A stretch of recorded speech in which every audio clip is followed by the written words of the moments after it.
Okay, so as I posted my last video, me being salty about Voltron or something like that, I noticed that in the comment section there was a lot of turmoil and like people not understanding why I wanted to quit Voltron, and so I decided to make a separate video explaining the reason. And it's really just, it's not one reason, it's a mix of reasons. And some reasons are more petty than the other, and you just gotta deal with it because this is no point. I'm writing this completely unscripted, just doing improv, and you can probably hear that, so this whole thing will be really choppy.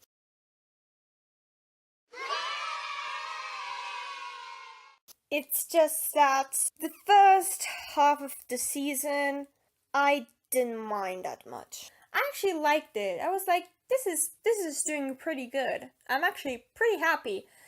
And then at the second half of the season, I just felt void. I don't know why. Well, I know why. And yeah, just the second season, I felt void inside, and I don't really remember the last 3-4 episodes. They're just a blur in my head. If you ask me anything that happened in those, I just couldn't tell you. And at the end of the season, I couldn't feel anything for anyone. I couldn't relate to the characters anymore. I saw Lance almost dying in that one scene, and I was like, oh, yeah, I guess that's bad. And Lance is my favorite character. And I noticed that the whole world could have exploded and everybody could have died and I wouldn't have given a fuck. And that's the moment I said to myself, I'm done with Voltron.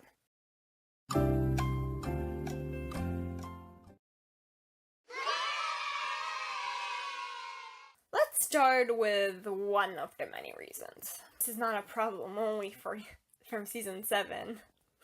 Voltron Legendary Defender? More like Keith Legendary Defender.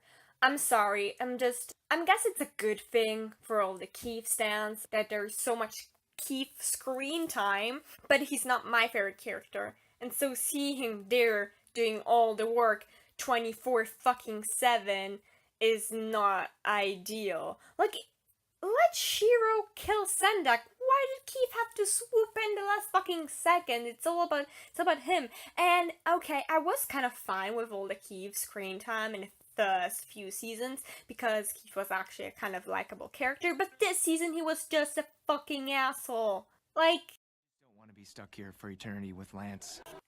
Did he eat too many lemons? He was so sour the whole seasons, and I don't know what happened in that 1 year with his mother that turned him into such a fucking sourpuss. And this is one of the least petty reasons, I think.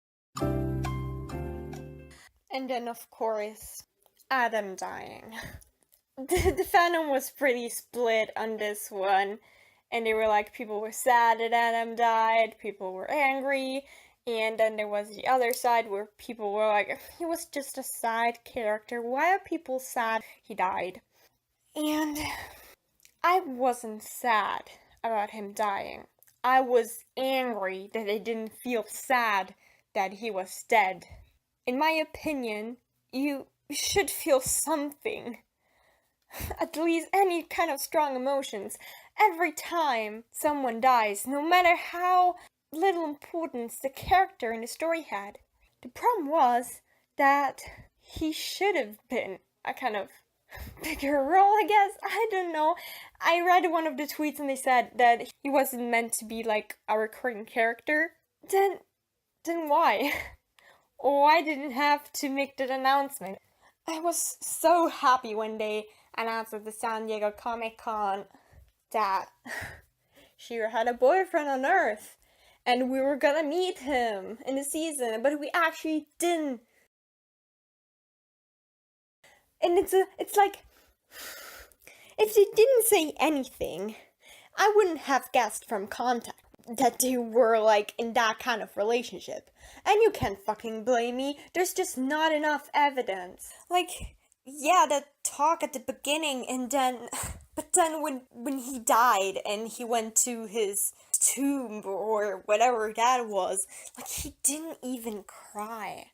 Like, I imagine if I ever had a boyfriend that I didn't see in 2-3 years, and then I come back, and then I know he's dead, I would be fucking devastated. Like, and they're probably not gonna talk about it again in the next season. Even Deathfrid and other girl, they were like queer coded, like they die and stuff, and just it's just the bury or gays trope over and over. And I don't know how many times I've already read the stuff I'm saying right now. It's just, I didn't notice how much it actually hurt me and how much it influenced me on quitting Voltron until I didn't read the, as you say, apology letter that Joaquim dos Santos and Laurent Montgomery posted on Twitter, because as I read that, I started crying. I don't blame them. I don't blame them at all. I know they probably tried their best, but they fucked up. I would never, I don't understand people who go and harass them online saying they did a bad job, because who am I to do that? They did the best they could, and it was not good. But he tried, so I'm not really angry at them. Maybe I'm a little bit angry at DreamWorks, because look at this meme. This explains the situation perfectly. Favorite meme, I'm not gonna lie, this is perfect. So yeah, I told myself it was not what influenced me the most on quitting Voltron, but it actually was, in the end. And you may not think it's petty, that it's stupid, but I don't care, because it's my life, and I can be how petty I want. You don't get to choose how I spend my free time. And yeah.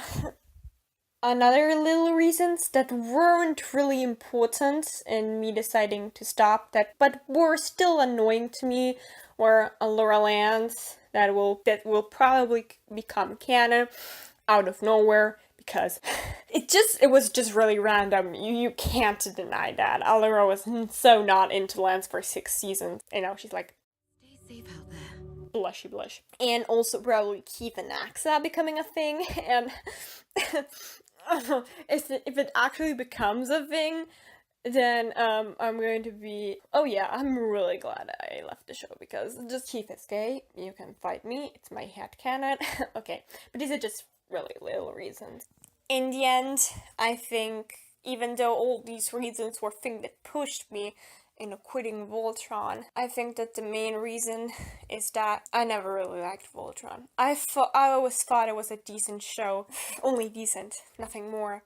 Every time I got someone to watch it, I was like, it's pretty decent, but it has potential. And I really thought that. I really thought it had potential. But now that we're waiting for the last season, and there's so little that can happen, that potential, for me, doesn't exist anymore. It flickered out, and now it's just a decent show that I used to like, but not anymore. Thanks for coming to my TED Talk. I'm gonna use the end credits here to answer some other lingering questions, and will I do the second part of the Sunshine Animatic? Yes, I think I will, because I promised it. Another question is, will you still watch season 8? No. Not really. I will basically make my friends watch it for me, and then they'll make me a recap of every episode, and then they'll tell me maybe some episodes that are really good, and I'll only watch those, because I don't want to stay another 5 hours on a thing that I will probably hate. So yeah. And will I do more Voltron content? No. So yeah. Thanks for watching.